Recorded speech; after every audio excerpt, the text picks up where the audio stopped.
So we're going to follow up with Sharon from Illinois. All right, that's what we're going to do here today. We're going to do two examples of this. So we showed you the basis down below on my whiteboard about what she's got going on. Make sure my mic's turned on.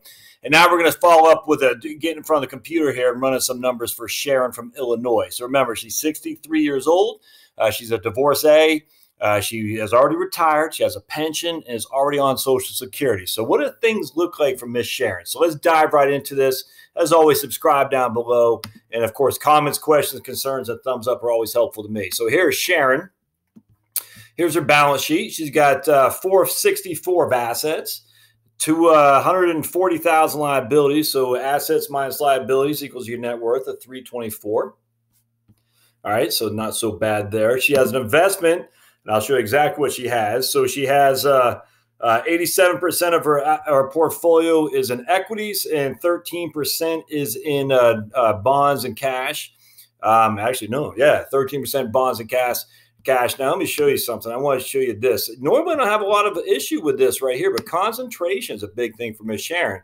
Only 33% diversified because she has a huge position in Apple.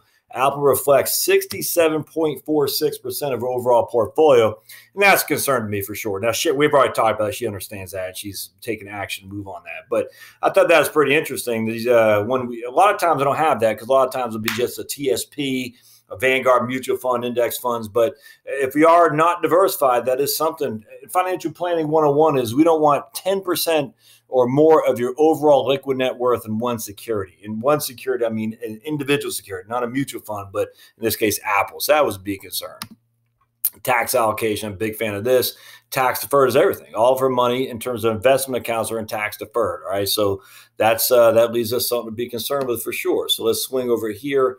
I want to show you her net worth, not her net worth, but her rundown, the accounts that she has. So she has her 252,000 of which Apple, and I just use a proxy, the Vanguard Life Strategy Moderate Growth Fund. Then she has her house we talked about, and then she has 27,000 in savings. All right, so that's it, man. Nothing fancy there. Her goals, let me show you that. We have annual retirement healthcare costs of $3,800 a year, and I don't have my calculator. Oh man!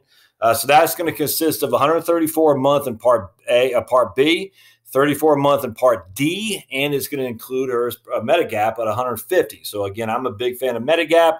I'm not an expert on Medicare planning, but if you have the cash resources, it's going to be hard to beat Medigap, especially if you're going to be doing any travel and whatnot. So we're using about 4,000 a year or so, give or take. I think it's about $350 a month, a little bit more than $350 a month, a little bit less a month for all healthcare, and we're inflating that at 5% a year, by the way. So before everyone goes crazy, like, you didn't do inflation, because I'm telling you, I hear about inflation all the time. We are inflating that by 5% a year healthcare. Her retirement expenses are $1,750. Now that's going to change because don't sweat that yet. That's just her discretionary, because in the line items, when we show you the retirement cash flow, you'll show you how we're aligning these up. Retirement expenses here is not all encompassing, right? It's simply, what does she need to put food on the table? We're not talking property taxes. We're not talking about health insurance, and we're not talking about mortgage or anything like that. It's just how much the cost for food. All right. So far, so good. We already talked about her income. All right, she has a pension, which does not have a cost of living adjustment. She has Social Security. Let's actually go back to this because I want to say she is already receiving. And that $1,850, there we go. I got to change that back. All right, and so and that's it. So she's got these two things of income. That's it so far. Let's see, savings. She's not going to have any savings because she's not saving anything. Expenses we already talked about. We talked about $1,750, and that's it, man. I mean, she has a couple kids, but she's not caring for them. So long story short, that's where we stand. So let's take a look first and foremost. I always like to start the tax. I love the tax side. So here's her tax scenario. And you can see not much. Boom! Look at that. Boom! What's that? That's because what? Any guess why you think this happens here? Because of RMDs, required minimum distributions. All right, so look at that. Woo-wee. So that's big. So let's just look at the 1040 on the tax scenario here. And what you can see is going to be, minimal at best. No earned income. She has $16,000 of pension. Her Social Security benefit essentially is not taxed. She has $22,000 of Social Security, of which only $1,234 is taxed. So we take her pension plus some of this other stuff plus her taxable Social Security, and her taxable, her total AGI gross income is 18,000. Subtract out 12,600 for a standard deduct. No, she's only 12,000 now because she's under the age of 65, and so her taxable income is $6,000, which means her tax is $565. All right, so nothing fancy there. But let's fast forward till 2028 when she's over the age of 70.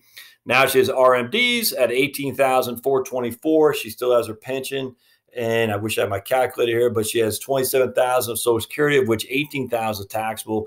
And that's the big deal. So this IRA has made her Social Security taxable. I cannot stress that enough. IRA makes Social Security taxable. All right. And now she pays taxes of $5,284. She's not going to pay anything in the state of Illinois. I just got to tell you that. Illinois is very, very favorable when it comes to this. But just the only difference is this big IRA has made her Social Security taxable, which is going to make her tax go up for $5,200. So basically an effective tax rate of over around 10%. So let's go to, I'm just curious. Let's go to 2027. Let's see if we got IRA distribution. Yeah, so let's go to 2026 before she has RMDs. That's still RMDs. Where do we not have RMD? Right there. So no RMDs here in 2024.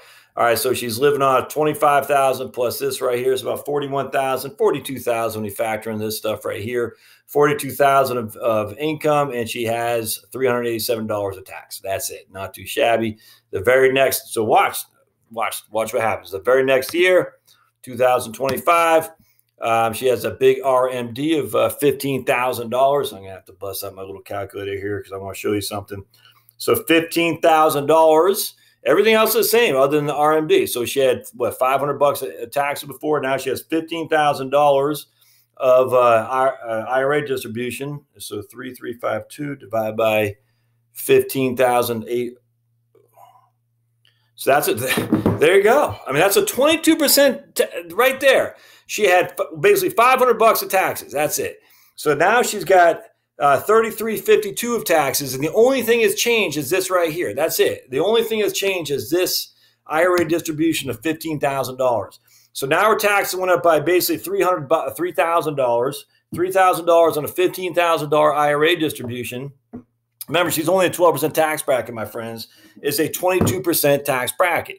That's what that is. All right. So she, I mean, look, her AGI is 30. Her taxable income is $30,000. She is in the 12% tax bracket. Yet she's paying 22% tax on this IRA. Why is that? Because it's making Social Security more taxable too. Before here she has $13,607 of taxable Social Security. What did she have before? All right, so 2024, right there, 2,000. So it made her Social Security increase taxable on her increase from 2,369 to 13,607. So she increased her Social Security taxable income by $11,000 on top of the $15,000 that she took for her RMD. Not only is she paying tax on this, but she's paying tax on the extra $11,000 of Social Security. I cannot stress this enough. It's just bad. There's no other way around that. That's the double taxation. Kills me. All right, so we're not going to spend too long on this because I want to show you the alternatives. I just want to show you something here. Let's go to, so she's not run out of money. It's just no issue there at all. So I'm not going to dive too deep in there. But I am want to show you the tax. All right, so look, again, not much tax, not much tax, not much tax, and boom. And look, it just gets worse, man. It gets worse and worse and worse and worse. Look at that tax. So if we go over here, and I'm going to show you, I'm going to do a couple spreadsheets on this. She's going to pay total in this scenario. She's paying right here $222,490 in taxes when all said and done. That's what she's going to pay. $222,000, let's just say $225,000 she's going to pay in taxes between now and when she dies at age 90. Now, the first couple of years, not so much, but I'm going to show you some strategies in which to avoid that. Now, let's just show you real quick. So when she dies, she'll have died with $1.305 million in her account. All right, she'll have a liquid net worth of $1.305 million. Some of that will be taxed. I think this count right here, the $497 she leaves to her kids will be taxable as ordinary income. So she'll probably lose 20 to 25% of that. Now they will inherit this right here tax-free for sure. Absolutely, because it is what's called a step up in basis. So her taxable accounts at her death, they'll inherit tax-free. But again, she's going to leave $1.305 million. but she's going to pay over $220,000 in taxes between now and when she dies. I wonder real quick, let's just look at something real quick. I'm curious to see if she ever gets above 87,000 and of income. Let's see here. I bet she does. Income flows. Is this it? Total income flows. No. All right. So she's not going to have any Medicare Part B increases. So that's what we're looking at, just straight up income taxes. All right. So now I'm going to pause. I'm going to show you a couple different videos now on when we're using Roth IRAs to be part of this mix. So stay with me. Don't forget to subscribe and stay with me. Part 2 is coming up. All right. Thanks now.